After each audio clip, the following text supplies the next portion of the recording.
Hello everyone. Today I will be showing you how to improve your Lumion architectural rendering skills from beginner to pro with just 5 steps. Let's get started.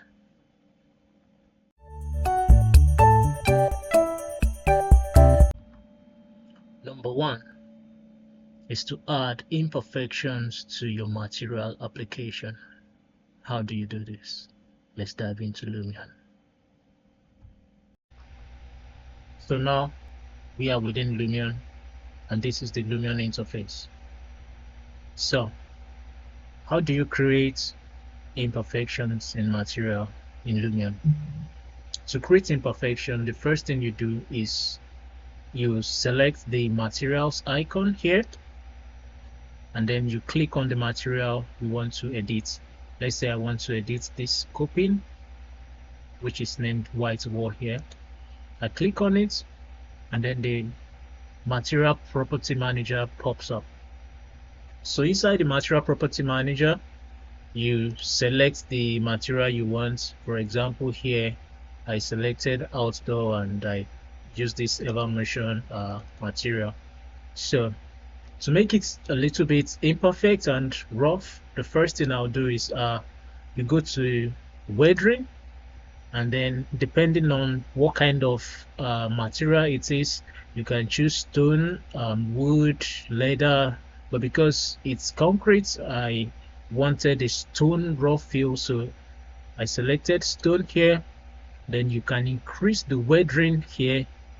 See what happens when I increase.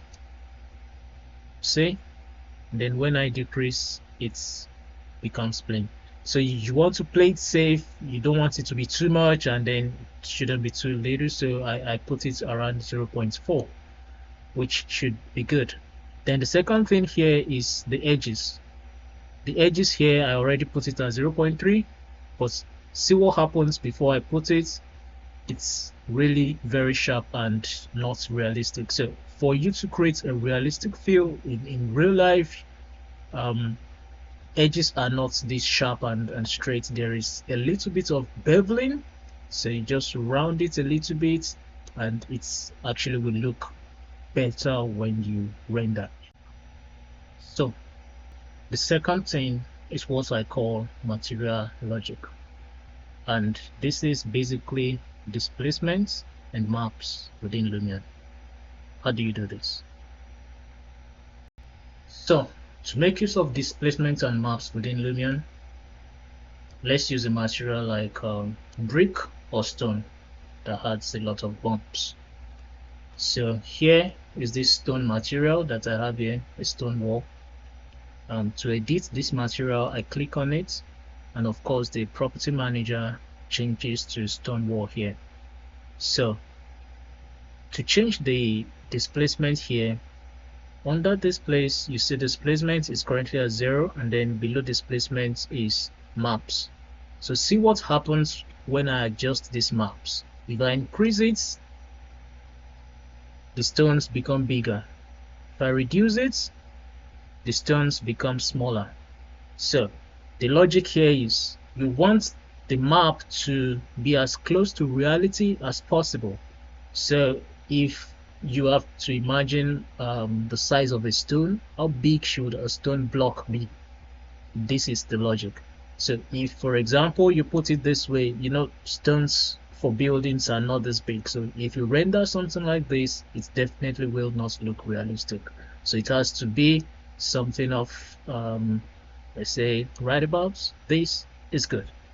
Displacement here, it's a little bit tricky because it's actually edge displacement and it's used to adjust the alignment of the edges of the material.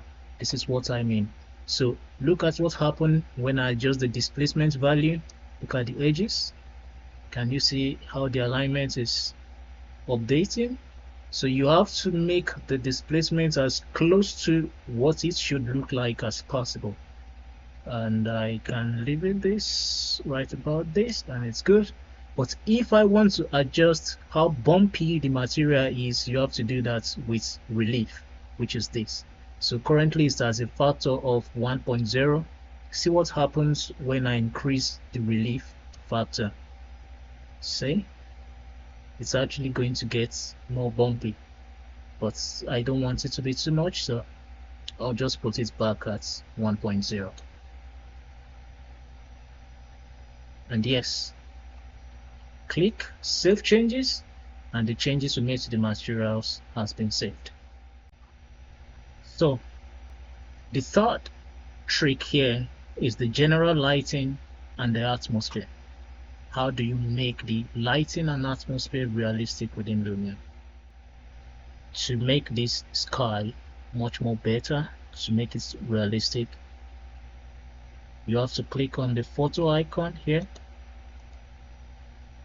and then you set the scene that you want to render. Let's say I like this scene and I want to render it.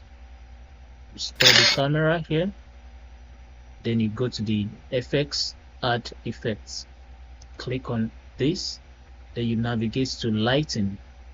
Under lighting you see real skies. So if I select real skies, the sky gets automatically updated to real sky. Then I can go ahead and edit the shadow by adjusting the heading. I can adjust the brightness, and I can increase the overall brightness of the image.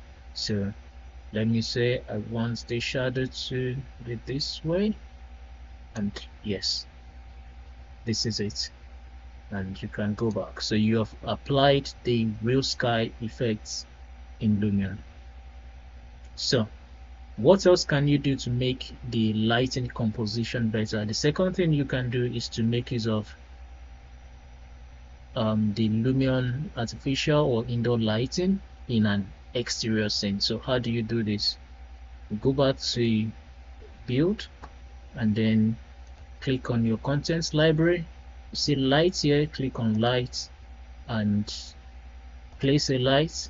Select this area light, and then you move your scene, move the building to show where you have depressions or terraces such like this, and then click on this area light and put it here.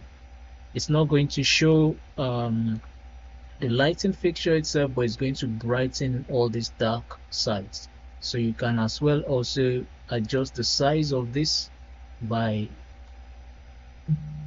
expanding, and then we can also move it to the center.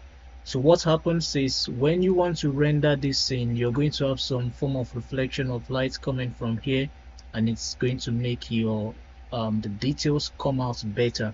So this same light that you put here, make sure you adjust the brightness. The brightness is currently at 50 here, which is too much. Just you can bring it something as low as 10 is okay. By the time you render, it's just going to give a very soft light. So this same light, you can duplicate it and put it here. How do you duplicate? You hold the Alt button down on your keyboard, you click on the light and you drag it, so it's duplicated. And then still selected, you can make it wider in this region. Say you make the width wider, and yes, this place is no longer looking so dark anymore. So when you render, this place will not look very black. It will have some form of lighting that will make the details come out better. The next thing we will talk about is composition, image composition and camera settings. How do you set your cameras within Lumion to achieve a realistic image composition? Let me show you how. To set the camera, we go to this photo icon here, click on photo, then this is the scene where we apply the real sky. But look at this scene, it looks distorted. To adjust this, zoom in a little bit and just place the image as close to what you want as possible. Save, and then adjust the focal length. For an exterior 3D perspective, it's always a good practice to make your focal length to be between the values of 24 and 30. So see what happens. Let me increase this to, let's say, 25. Then I go back a little bit. Yes. Then there is a tool here called set eye level at 1.6. So this 1.6 is the approximate human eye level while standing. So click on it, it updates it. Then set horizontal eye level, click on this also, it updates it. And just move it a little bit this way and start the camera. So now, with all the settings, if you look closely, the image is still looking a little bit distorted. This is how to adjust this. Click on the FX and then navigate to architectural. In architectural, you see the 2-point perspective. Click on the 2-point perspective and see what happens. The image has been updated. So let me show you what changed here. On this 2-point perspective, if I go back one step and I disable the effect, see what happens. Distorted. Enable it back, straightened out. So this 2-point perspective is a very great tool within Lumion that helps to straighten out your image and make it look more realistic. So you can also still move it a little bit around to capture your scene better and store the camera. The fifth and last tip is the use of plants and vegetation within Lumion. Currently you just have the sky and you have the floor, but there is no tree, nothing playing around within the scene. So to do that, you have to place some trees strategically as the background and maybe some on these places. I already did that, so I will not make this tutorial too long. So what I will do is I'll go back to the build and I'm going to turn on the layer where I put all those trees.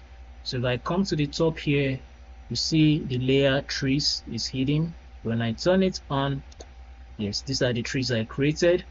Then I have some background trees also, which I named vegetation. Yes, I put all this vegetation at the back and I even added some few plants here. So now let's go back to the photo. Click on photo, click on the scene, and you can see the difference already. The scene looks much more better than it was without all these plants in place. So when you are done setting your camera, add some elements, some background trees. Sometimes you can add humans or vehicles depending on what you're trying to achieve. And this is how you build your scene. When you're done building up your scene and you're ready to render, come here to render, click on it, and then current shots, and choose based on the capacity of your computer. Click, write the name, and save. That's it. So I hope this helps. Let me know what else you would like to know about, and don't forget to like, comment, and subscribe. Thank you.